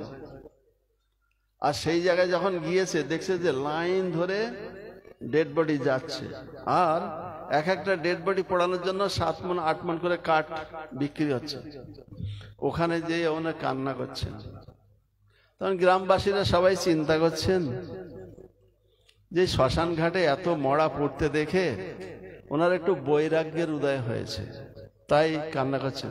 গ্রামবাসীরা বলছেন, দেখুন সবাইকে তো মরতে হবে, এই জগৎ থেকে সবাইকেই যেতে হবে, তো এত আর দুঃখ করে কি হবে, সবাইকেই যেতে হবে। বলছে, আমি কি ওই জন্য কান্না করছি নাকি? বলছে, তাহলে কিসের জন্য কান্না করছেন? শ্মশানে গেলে একটা বৈরাগ্য আসে যে এই জগৎ অনিত্য, সবাইকে এই জগৎ থেকে মরতে হবে, আমরাও থাকবো না এই জগতে, গাড়ি বাড়ি। আর শ্মশান থেকে যখন ফিরে আসে, ভাই ভাই মারামারি শুরু করে, বাবার কোন সম্পত্তিটা কে নেবে, মায়ের কোন সম্পত্তিটা কে নেবে, এই ভাই বোনে সব মারামারি শুরু হয়ে যায় ওই শ্মশান থেকে ফিরে আসার পরে। আর শ্মশানে গেলে একটু বৈরাগ্য হয়, শ্মশান অনিত্য, মানে কি, শ্মশানে গেলে দেহ জীবনটা অনিত্য উপলব্ধি হয়, শ্মশান বৈরাগ্য।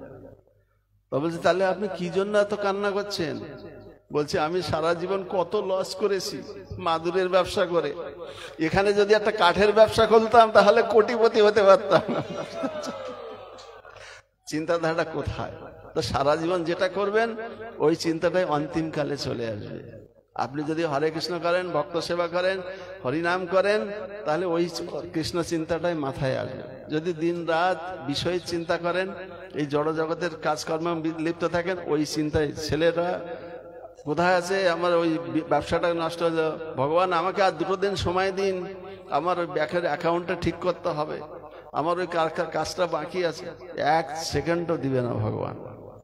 মৃত্যু সর্বহর চাহম, মৃত্যু রূপে সবকিছু হরণ করে নিয়ে যাবে। টাকা পয়সা, ব্যাংক ব্যালেন্স, একটু কাজটা বাকি আছে, কারখানাটা তৈরি করতে হবে, ছেলে মেয়ের বিয়ে দিতে হবে, কোনো কিছু এক মুহূর্তে শুনবে না। মৃত্যু আসবে, সবকিছু ছিনিয়ে নিয়ে চলে যাবে।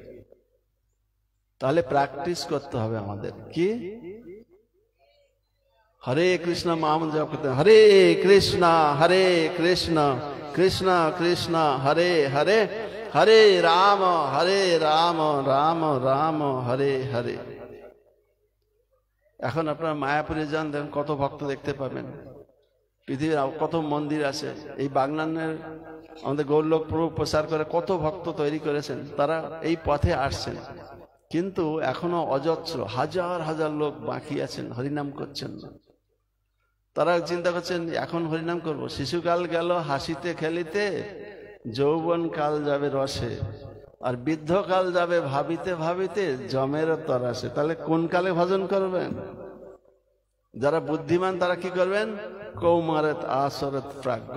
প্রহ্লাদ মহারাজ বলছেন, যারা শিশুকাল থেকেই যারা ভজন করে, শিশুকালে ভজে কৃষ্ণ পাইবার আসে, আর যৌবনে ভজে কৃষ্ণ আসে আর না আসে, আর বৃদ্ধকালে ভজে কৃষ্ণ জমের তরসে। কিন্তু একটাও সুযোগ আছে চৈতন্য মহাপ্রভু দিয়েছেন, সেই শিশু হোক, যৌবনকালে হোক, বৃদ্ধকাল হোক, আর অন্তিম সময় কেউ যদি হরিনাম করে, একবার করুক, নিষ্ঠা ভরে শুদ্ধভাবে করুক, সে এই জড়জাতের বন্ধন থেকে মুক্ত হবে।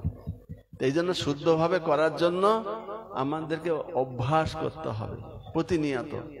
যাদের জপমালা নেই, আমাদের গৌরলক প্রভুর এখানে জপমালা আছে, দোকান আছে, এখানে সব আছে, স্টল দেওয়া আছে। আপনারা জপমালা নিন, হরিনাম করুন, আবার মৃত্যুর জন্য অপেক্ষা করুন না, মৃত্যুর সময় একটু করে নেব। যখন মরে যাচ্ছে, অজ্ঞান হয়ে যাচ্ছে, তার কানে গিয়ে হরে কৃষ্ণ করছেন। গুরু মহারাজ একটা কাহিনী বলেন, আপনারা জানেন কি কাহিনী বলেন জানেন? একজন ভক্ত, ইস্কনের ভক্ত হয়েছে, একজন ছেলে, ইয়াং ছেলে, তো শুনেছে মা মারা যাচ্ছে অন্তিম সময়ে, মার কাছে গিয়েছে, দেখতে গিয়েছে। তো মা কথা টথা বলতে পারছে না, মা বলছে একটু হরিনাম করো। চিন্তা করছে যদি কেউ একবার হরিনাম করে, তাহলে মা যদি এই পাপ থেকে মুক্ত হয়ে মা ভগবানের কাছে ফিরে যাবে, দুঃখ কষ্ট থেকে মুক্ত হবে, তা নাহলে আবার এই জগতে আসতে হবে। জিজ্ঞাসা হচ্ছে মা, ছেলে, গুরু মহারাজ বারবার বলেন এই বাঙালি ছেলে মেয়েরা মায়ের প্রতি খুব আসক্ত, মাকে খুব ভালোবাসে। তো বলছে মা তুমি হরিনাম করো না, হরে কৃষ্ণ বলো না, একবার বলো হরে কৃষ্ণ। বলছেন। মা হরে কৃষ্ণ বলো, বলছেন। বলছে মা একবার হরে কৃষ্ণ বলো। কেন? একবার কৃষ্ণ বললে সমস্ত পাপ থেকে মুক্ত হয়ে যাবে। তখন মা বলছে, শুনে যাচ্ছে কিন্তু বলতে পারছেন না। তারপর রেগে বেগে বলছে, আরে আমি অত শত কথা বলতে পারবো না। কথা বলে রেগের উপরে, ছেলের উপর রেগে বলছে অত শত কথা বলতে পারবো না। কতগুলি কথা বলে দিল, কিন্তু হরে কৃষ্ণ বলল না। মহাপ্রভু চাঁদ কাছে উদ্ধার করেন, তখন মহাপ্রভু বলছেন, ওখানে গদাধর প্রভু ছিলেন, গদাধর বলছেন আপনি একবার কৃষ্ণ নাম উচ্চারণ করো। বলছে আজ করবো না কৃষ্ণ নাম, কালকে কৃষ্ণ নাম উচ্চারণ করব। তখন সবাই ভক্তরা হাতে বলছে এই তো কৃষ্ণ বললেন, আজ করবো না কৃষ্ণ নাম, আজকে হরে কৃষ্ণ বলবো না, কালকে হরে কৃষ্ণ বলবো। সবাই বললেন হরে কৃষ্ণ হরে কৃষ্ণ কৃষ্ণ কৃষ্ণ হরে হরে হরে রাম রাম রাম হরে হরে। এই ভগবান নাম রূপে এসেছেন, সবার যে হরিনাম করছেন না, ভগবান আপনার জিহ্বায় নৃত্য করছেন। আমি 1-4 মিনিট নিচ্ছি টাইম।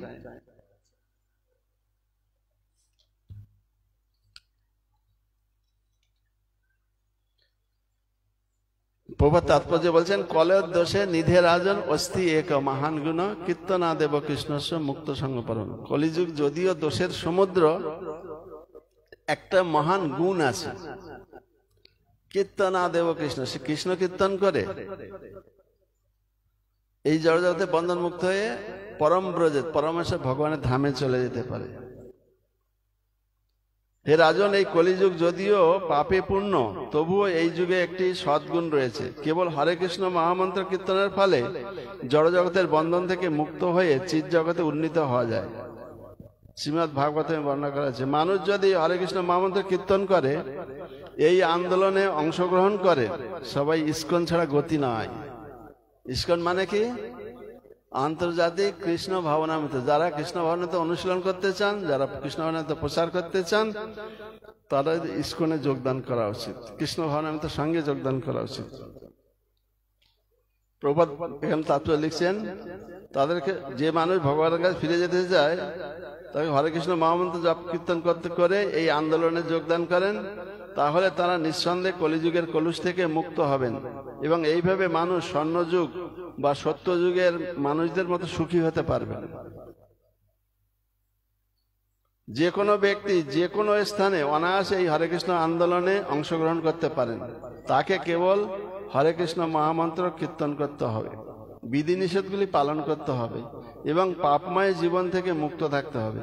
কেউ যদি পাপাসক্ত হয়, এবং তার পাপ পঙ্কিল জীবন ত্যাগ নাও করতে পারে, তবুও যদি সে শ্রদ্ধা এবং ভক্তি সহকারে হরে কৃষ্ণ মহামন্ত্র কীর্তন করে, তাহলে অবশ্যই সে তার সমস্ত পাপ থেকে মুক্ত হবে এবং তার জীবন সার্থক হবে। পরম বিজয়তে শ্রীকৃষ্ণ সংকীর্তনম। এটি ভগবান শ্রীরামচন্দ্রের আশীর্বাদ, যিনি কলিযুগে ভগবান গৌরসুন্দর রূপে, শ্রী গৌরসুন্দর রূপে আবির্ভূত হয়েছেন। পরে বলছেন, হে ভরত, সুখদেব গোস্বামী পরীক্ষিত মহারাজকে বলছেন, হে ভরত কুলশ্রেষ্ঠ মহারাজ পরীক্ষিত, ভগবান শ্রী রামচন্দ্রের রাজত্বকালে বন, নদী, পাহাড় পর্বত, বর্ষ, সপ্তদ্বীপ এবং সপ্ত সমুদ্র সবই তখন প্রজাবর্গের সর্বকামদায়ক হয়েছিল। যা কিছু কামনা করতেন সবাই পূরণ করে দিতেন। ভগবান শ্রী রামচন্দ্র যখন এই পৃথিবীতে রাজত্ব করছিলেন, তখন সমস্ত দৈহিক এবং মানসিক ক্লেশ, এখন তো আমরা সব দৈহিক ক্লেশে মানসিক ক্লেশে পরিপূর্ণ। প্রত্যেকটা হসপিটালে যে আসেন, দেখতে চান নরক কাকে বলে, হসপিটালগুলিতে যান, নার্সিংহোমগুলিতে যান, হাত পা ভেঙে পড়ে আছে, নাকের মধ্যে স্যালাইন ঢুকছে, নাকের মধ্যে অক্সিজেন দিচ্ছে, হাতের মধ্যে, পায়ের মধ্যে, গায়ের মধ্যে স্যালাইন ঢোকাচ্ছে, রক্ত দিচ্ছে, কত কি। নরক কাকে বলে দেখুন। কিন্তু রামচন্দ্রের সময় এরকম ছিল না। ভগবান যেহেতু সৎ রাজা, ভগবান রামচন্দ্র যখন এই পৃথিবীতে রাজত্ব করেছিলেন, তখন সমস্ত দৈহিক এবং মানসিক ক্লেশ, ব্যাধি, জরা, সন্তাপ, দুঃখ, শোক, ভয়, ক্লান্তি সম্পূর্ণরূপে অনুপস্থিত ছিল। মানুষের মধ্যে দুঃখ, জরা, ব্যাধি, শোক, ভয়, ক্লান্তি ছিল না। এমনকি ইচ্ছা না করলে মৃত্যুও তার কাছে আসতে পারত না। কেউ যদি ইচ্ছা করতেন আমি এখন মরবো না, মৃত্যুও তার কাছে যেতে পারত না। রামচন্দ্র এত সুন্দর সেবা করেছিলেন, চিন্তা করুন। এখন তো পিটিয়ে মেরে ফেলছে, মরবে না আমার, মারতে মারতে হাত পা আলাদা করে দিচ্ছে, পিটিয়ে পিটিয়ে এখন যেখানে সেখানে যে যাকে পাচ্ছে তাকে মারছে। বাঘ সিংহ তো একটা একটা খাওয়ার জন্য মারে, আর মানুষ বাঘ সিংহ থেকে আরো ভয়ঙ্কর হিংস্র হয়ে গেছে। বাঘ সিংহ তারা খিদে না পেলে কোনো প্রাণীকে হত্যা করে না, আর মানুষ স্লটার হাউসে লাখো লাখো পশু হত্যা করছে। এটা বাঘ সিংহের থেকে আরো ভয়ঙ্কর, শিয়াল শকুনের থেকে আরো ভয়ঙ্কর হয়ে গেছে মানুষের প্রবৃত্তিগুলি। যদি রামায়ণ মহাভারত না পড়ে, যদি বিশেষ করে রামায়ণ না পড়েন, রামচন্দ্র চরিত্র না পড়েন, গীতা ভাগবত না পড়েন, অধ্যয়ন না করেন, তো এটা কুকুরের সমাজ হয়ে গেছে। দিন রাত কামড়া কামড়ি, মারামারি হবে, কোনো শান্তিতে কেউ বসবাস করতে পারবে না। যদি আমাদের ছেলে মেয়েদের গীতা ভাগবতের কথা না শিখাই, আমাদের স্কুল কলেজে ইউনিভার্সিটিতে না শেখানো হয়, ছেলে মেয়েদের যদি না শেখানো হয়, এই জ্ঞান না দেওয়া হয়, তাহলে সমাজ উচ্ছন্নে যাবে। নিজেরা নিজেরা কামড়া কামড়ি মারামারি করে নিজেরাই মরবে। ভগবানকে এসে আর মারতে হবে না। রামচন্দ্র এসে অসুরদেরকে মেরেছিলেন, আর মানতে ভগবানকে আর আসতে হবে না, নিজেরা নিজেরা মারামারি করে মরে যাবে। যখন খড় দূষণ যুদ্ধ করতে এসেছিলেন রামচন্দ্রের, এবং তার সাথে 14,000 অসুর সেনা ছিল, রাক্ষস সেনা। ভগবান রামচন্দ্র এ কত মারবো, এদেরকে মেরে মেরে শেষ একটা একটা মারতে পারে, অনেক সময় লেগে যাবে। তো ভগবান করলেন কি, একটা মোহিনী অস্ত্র ছেড়ে দিলেন, বান। তো নিজেদের মধ্যে দেখছে রামচন্দ্র, একজন আরেকজনকে দেখছে রামচন্দ্র, তখন আরেকজনের সাথে যুদ্ধ করে নিজেরাই সমস্ত যুদ্ধ করে নিজেরাই মরে গেলেন। তখন ভগবান এই একটা সুড়সুড়ি দিয়ে দিয়েছেন এখানে এই জগতে, আমি এই গ্রুপের, আমি ও গ্রুপের, এখন নিজেরাই মারামারি করে মরো। আর কোনো কাউকে ভগবানকে আসতে হবে না মারার জন্য, নিজেরাই মারামারি করে মরবে। সারা পৃথিবীর অবস্থা দেখুন, কি নাম, রাশিয়া ইউক্রেন অবস্থা দেখুন, তারপর কি নাম ইসরায়েল প্যালেস্তাইনের অবস্থা দেখুন। সমস্ত দেশে দেশে যুদ্ধ, মারামারি, হানে, কে কাকে মারবে, ও নিজেরাই মরে যাবে, ভগবানকে আর আসতে হবে না। যদি গীতা ভাগবতের শিক্ষা না গ্রহণ করে, ভগবানকে আর আসতে হবে না। এরা নিজেরা নিজেরা মারামারি করে মরে যাবে। এটা এখানে যদি আমরা নিরোগ হতে চাই, এখানে বলছেন দুঃখ, জরা, ব্যাধি, শোক, ভয়, ক্লান্তি থেকে মুক্ত হতে চাই, তাহলে ভগবান রামচন্দ্রের যে শিক্ষা আমাদেরকে গ্রহণ করতে হবে, আমাদের ছেলে মেয়েদেরকে শিখাতে হবে। রামচন্দ্র কেবল আরেকটা পয়েন্ট বলছে, রামচন্দ্র কেবল একজন মাত্র পত্নী গ্রহণ করার এবং অন্য কোনো রমণীর সঙ্গে কোনো প্রকার সম্পর্ক না রাখার ব্রত গ্রহণ করেছিলেন। ভগবান চন্দ্র, তখনকার নিয়ম ছিল ক্ষত্রিয় রাজারা বহু পত্নী গ্রহণ করতে পারতেন, বহু স্ত্রী গ্রহণ করতেন, কিন্তু ভগবান রামচন্দ্র আদর্শ রাজা হিসেবে শিক্ষা দিয়েছিলেন যে একজনের সাথে সন্তুষ্ট থাকা উচিত, একজন পত্নী গ্রহণ করার জন্য। আর এখন তো একজন পত্নী গ্রহণ করবে কি, প্রতিদিনই ডিভোর্স, প্রতিদিনই বিয়ে করছে আর প্রতিদিনই ডিভোর্স দিচ্ছে, এমন শিক্ষা জগতে চলছে। প্রত্যেকটা কোর্টে দেখুন 50% কেস ডিভোর্সের। ভালোবাসা করে বিয়ে করছে আর ডিভোর্স করে ত্যাগ করছে, সব মামলা চলছে, কে কাকে ঠকাতে পারে, কে কাকে মারতে পারে, এগুলো চলছে। কিন্তু ভগবান রামচন্দ্র, শূর্পণখা রাবণের বোন আসছিলেন কৃষ্ণকে, রামচন্দ্রকে বিবাহ করার জন্য। দেখছেন যে অপরূপ সুন্দর একজন পুরুষ এখানে বনে, তিনি খেচরি ছিলেন, আকাশ মার্গে বিচরণ করতে পারতেন। আর যখন দেখছেন রামচন্দ্র বসে আছেন, তার রামচন্দ্র রূপে মুগ্ধ হয়ে তিনি নিচে নামে আসলেন, তো বললেন তো এত সুন্দর পুরুষ, তাহলে আমি বিবাহ করব। তো বিবাহের বাসনা জেগেছে, তার সঙ্গে সঙ্গে নিজেকে অপরূপ সুন্দরী একটা নারীতে পরিণত করেছেন মায়াবলে। রামচন্দ্রকে কাছে এসে বিবাহের প্রস্তাব দিয়েছেন যে আমি, আপনার মতো সুন্দর পুরুষ আর কেউ নেই, আর আমার মতো সুন্দরী নারী আর কেউ নেই, তাহলে আপনি আমাকে বিবাহ করুন।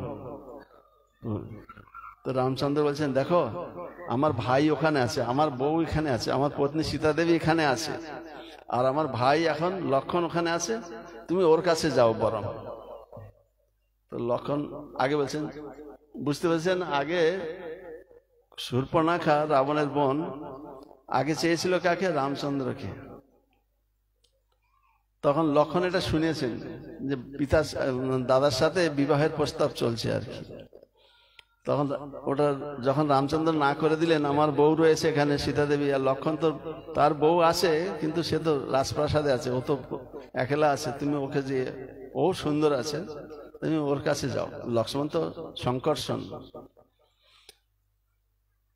তখন গিয়েছে, তখন লক্ষণের কাছে প্রস্তাব দিয়েছেন যে তুমি আমাকে বিবাহ করো, তোমার দাদা তো আমাকে বিয়ে করতে চাইলো না, তুমি আমাকে বিবাহ। বলছেন, আরে তুমি একটু আগে আমার দাদাকে বিবাহ করতে চেয়েছিলে, অর্থাৎ তুমি রানী হবে, আমার দাদা এখন বনবাসে আছে কিন্তু দেশে ফিরে দিয়ে রাজা হবে, আর তুমি রানী হবে, আর আমি রামচন্দ্রের দাস সেবক, আর তুমি কি দাসী হতে পারবে? তোমাকে দাসীগিরি করতে হবে, রামচন্দ্র সীতা দেবীর দাসী হতে হবে, রামচন্দ্রের দাসী হতে হবে, সেবা করতে হবে, তুমি পারবে? ও তো রাবণের বোন না, অহংকারী। বলছে না, আমি দাসী হব না। বলছে তাহলে দাদার কাছে যাও, দাদাকে বিয়ে করো, রামচন্দ্রের কাছে। রামচন্দ্র বলছে না, আমি আদর্শ রাজা হিসাবে আমি সীতা দেবীর কথা দিয়েছি, আমি এই জীবনে আর কাউকে আমার পত্নী রূপে গ্রহণ করব না। তখন বলছে যে আমার পত্নী এখানে আছে, তখন বলছে এই সীতা দেবীর কারণেই আমাকে রামচন্দ্র গ্রহণ করছে না। দেখছে সীতা দেবী অত্যন্ত সুন্দরী, লক্ষ্মী দেবী। তখন সীতা দেবীকে ও রাক্ষস মূর্তি ধরে সীতা দেবীকে খাওয়ার জন্য চেষ্টা করছে, বলে মেরে ফেলে খেয়ে ফেলবো আমি একে। আর ভগবান রামচন্দ্র লক্ষণকে ইঙ্গিত করলেন, লক্ষণ তাকে তরবারি দিয়ে নাক কান কেটে দিলেন। কিন্তু ভগবানকে যে প্রার্থনা করেছেন প্রতিরূপে পাবেন, কিন্তু এ জন্মে রামচন্দ্র গ্রহণ করেননি। কেন? মর্যাদা পুরুষোত্তম, যখন বহু বল্লভ রূপে আসবেন তখন তিনি গ্রহণ করবেন, এই জন্য অপেক্ষা করতে হবে। ভগবানকে যে যা চায় পেয়ে যায়, কিন্তু সময়ের ব্যবধান থাকে, সময় পাবে। ভগবানকে এই জন্য প্রার্থনা করার সময় বিশেষ বিচার বিবেচনা করে করা উচিত, কিন্তু আমরা তো নির্বোধ, আমরা কি করে বিচার বিবেচনা করব? এই জন্য শুধু প্রার্থনা করা হয়েছে, হে ভগবান আমি তো মূর্খ, কিন্তু আপনি তো বিজ্ঞ, কি করে আমার মঙ্গল হয় সেইটা আপনি দেখুন, এইভাবে প্রার্থনা করতে পারি। কিন্তু হয়তো আমাদের বিচার বুদ্ধি দিয়ে একটা জিনিস চেয়ে বসলাম, তার জন্য আমাকে আবার দুঃখ ভোগ করতে হতে হবে। পরবর্তী জীবনে কৃষ্ণলীলায় কুবজা হয়েছিলেন এই শূর্পণখা। ওই লীলায় নাক কান কাটা কেউ বিবাহ করেনি। পরবর্তী লীলায় কুবজা হয়ে জন্মগ্রহণ করে, যতক্ষণ না কৃষ্ণকে বিবাহ করতে চেয়েছে কৃষ্ণকে পাবে, কিন্তু যতক্ষণ না কৃষ্ণ তার কাছে আসছেন ততক্ষণ পাবে, তাকে কুরূপ হয়ে থাকতে হয়েছে। কুৎসিত আবার কুজ ত্রিবক্করা। আর যখন কৃষ্ণ স্পর্শ করেছেন অপরূপ সুন্দরী হয়েছে কৃষ্ণ। যেমন বামনদেব অবতারে বলিরাজের কন্যা, তিনি বামনদেবকে দেখে খুব সুন্দর লাগছিল তার, বলছেন এইরকম যদি পুত্র হতো তাহলে আমি আমার কোলে তুলে নিয়ে আমি স্তন পান করাতাম। তো ভগবান অন্তর্যামী, বাসনা তথা আসছে তাই হবে।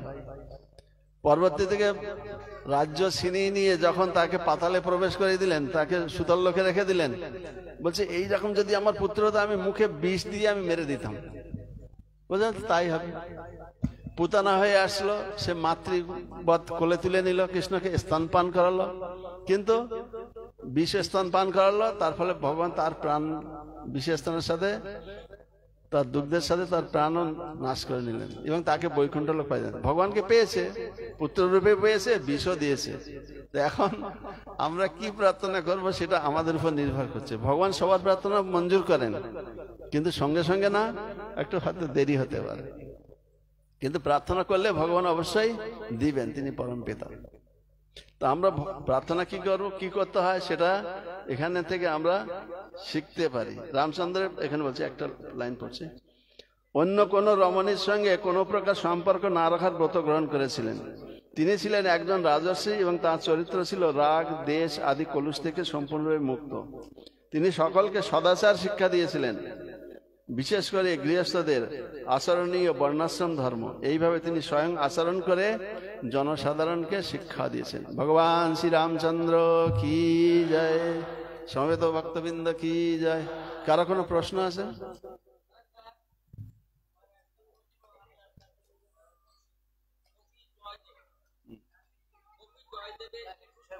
এখানে আমি যে প্রসঙ্গে আলোচনা করেছি রামচন্দ্রের সম্বন্ধে, হরিনাম সম্বন্ধে, এই বিষয়ে যদি কোনো প্রশ্ন থাকে বলুন। শাস্ত্র অগাধ সমুদ্রের মতো। এখন আপনি এখান থেকে মানে এই বিষয় ছেড়ে দিয়ে অনেক প্রশ্ন, হাজার হাজার মানুষের প্রশ্ন আছে, আর এখানে সময় সঙ্গে 5 মিনিট সময় দিয়েছে। এই বক্তব্যের মধ্যে আপনি যাটা শুনেছেন তার মধ্যে যদি কোনো প্রশ্ন থাকে সেটা বলুন, তাহলে থাক। অন্য অন্য অন্য সময় আপনি প্রশ্ন করবেন। আমাদের গৌরলোক প্রভু আছে, এখানে স্থানীয় ভক্তবৃন্দ আছে, তাদেরকে প্রশ্ন করবেন। তা নাহলে আমার ফোন নাম্বার নিতে পারেন, আপনি আমাকে প্রশ্ন করবেন, ঠিক আছে? এই মুহূর্তে নয়, যেটা প্রাসঙ্গিক থাকলে আপনার প্রশ্ন করবেন। হরিনাম কেন করব, বা হরিনাম করলে কি হবে, বা এই যে রামচন্দ্রের শিক্ষা। আসুন,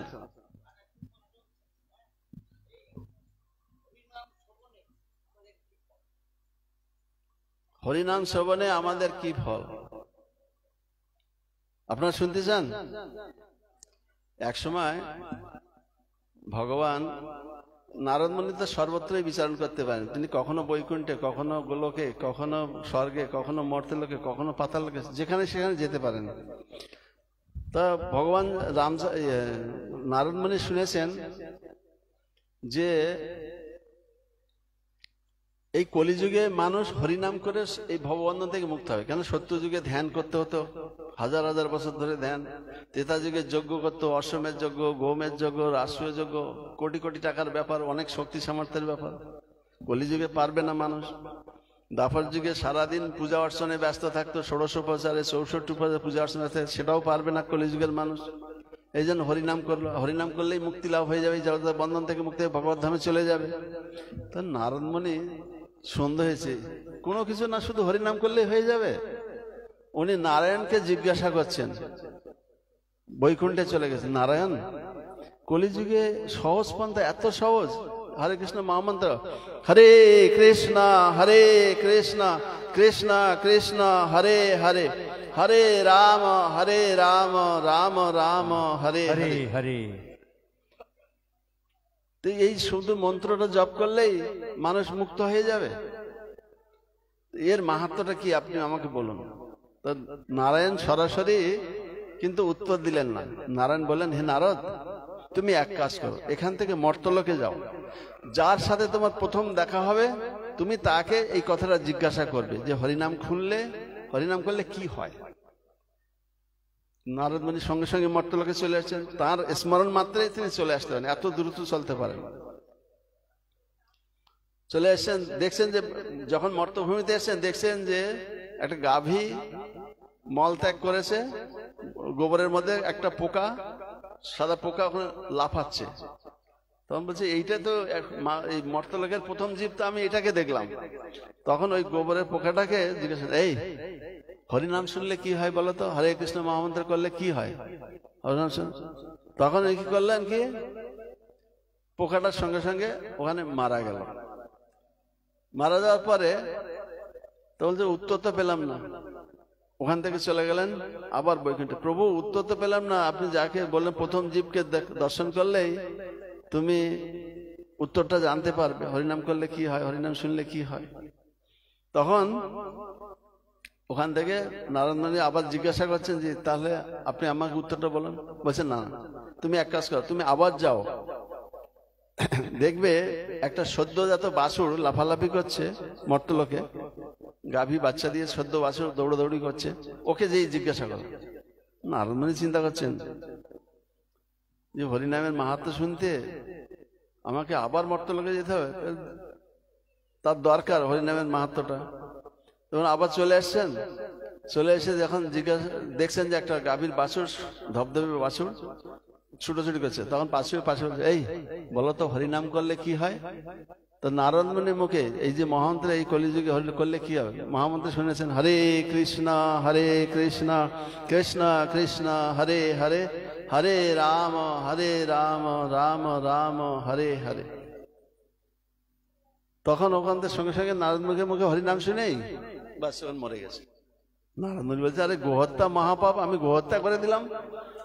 আরে সঙ্গে সঙ্গে আবার ছুটে নারদ, প্রভু প্রভু কি অপরাধ হয়ে গেল আমার, আপনি বললেন আমাকে প্রশ্নের উত্তর জানতে, আমি গাভীর বাছুরের কাছে জিজ্ঞাসা করলাম, ও তো মরে গেল, তাহলে আমি গোহত্যার অপরাধী হয়ে গেলাম।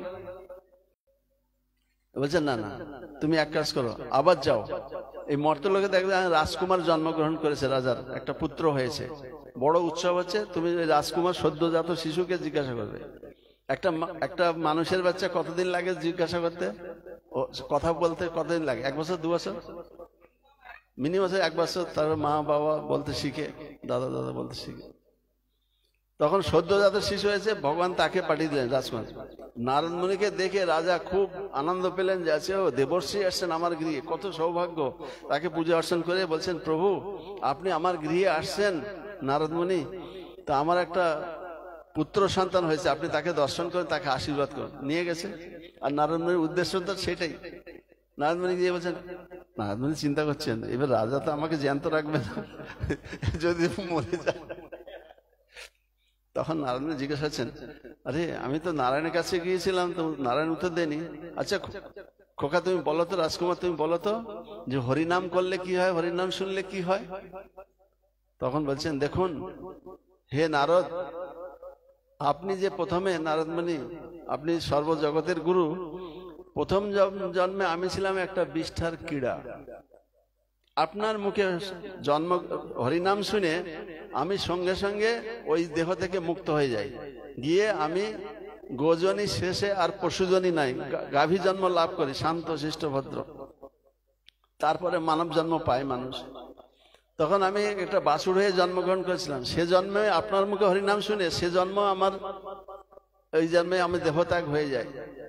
এখন আমি নরশ্রেষ্ঠ রাজকুলে জন্মগ্রহণ করেছি, মানব রূপে জন্মগ্রহণ করেছি, আর এখন আপনার মুখে হরিনাম শুনে আমি এখন সরাসরি এখন এই দেহ ত্যাগ করে আমি দিব্য বিমানে চলে যাচ্ছি বৈকুণ্ঠে। ওখান থেকে দিব্য বিমান আসলো, ওখান থেকে বৈকুণ্ঠে চলে গেল। মহাপ্রভু নারদ মুনিকে জিজ্ঞাসা, হরিদাস ঠাকুরকে জিজ্ঞাসা করলেন, আচ্ছা হরিনাম করলে যারা হরিনাম করতে পারে তারা উদ্ধার হয়ে যেতে পারে, কিন্তু পশু পাখি কীট পতঙ্গ এরা তো ভগবানের নাম বলতে পারে না, এরা উদ্ধার হবে কি করে? তো নারদমণি বললেন, এই হরিদাস ঠাকুর বললেন, পশু পাখি কীটাদি বলিতে না পারে, শুনিলে হরিনাম তারাও সবে তারে। অতএব উচ্চ করি কীর্তন করিলে, শতগুণ ফল হয় সর্বশাস্ত্রে বলে। এই যে আমরা নিজে জপিলে সে কৃষ্ণ নাম আপনে সে তরে, উচ্চ সংকীর্তন পরোপকার করে। উচ্চ সংকীর্তন পরোপকার করে। একা মনে মনে জপ করলে নিজে নিজে উদ্ধার হয়ে যায়, আর জোরে জোরে কীর্তন করলে পশু পাখি কীট পতঙ্গ যারা পারিপার্শ্বিক আছে তাদের শ্রবণ করতে পারে। একটা কুকুরকে যদি একটা ধমক দেন ও পালিয়ে যাবে, একটা পাখিটাকে ধমক দেন পালিয়ে যাবে, তারা শুনতে পারে সবার শুন। কিন্তু যখন হরিনাম শুনবে তারাও ভববন্ধন থেকে মুক্ত হয়ে চলে যাবে। এটা মহাপ্রভু কে হরিদাস ঠাকুর বলেছেন। হরে কৃষ্ণ কৃষ্ণ কৃষ্ণ হরে হরে, হরে রাম রাম রাম হরে হরে। না না না না, আমার পরে প্রোগ্রাম। না না না, পরে প্রোগ্রাম। ডোন্ট মাইন্ড, আমাদের একটা সীমিত সময় আছে, অনেকটা টাইম, আমাদের নেক্সট প্রোগ্রাম আছে। না 5 মিনিট হবে না। আমার একটা অনুরোধ, চ্যারিটি বিগিনস অ্যাট হোম। ওনার কথার উপর কথা বলছি। আপনি রাজ্য ধর্ম অপরে শেখাই। আপনি যেহেতু হরিনাম করলে উপকার হয়।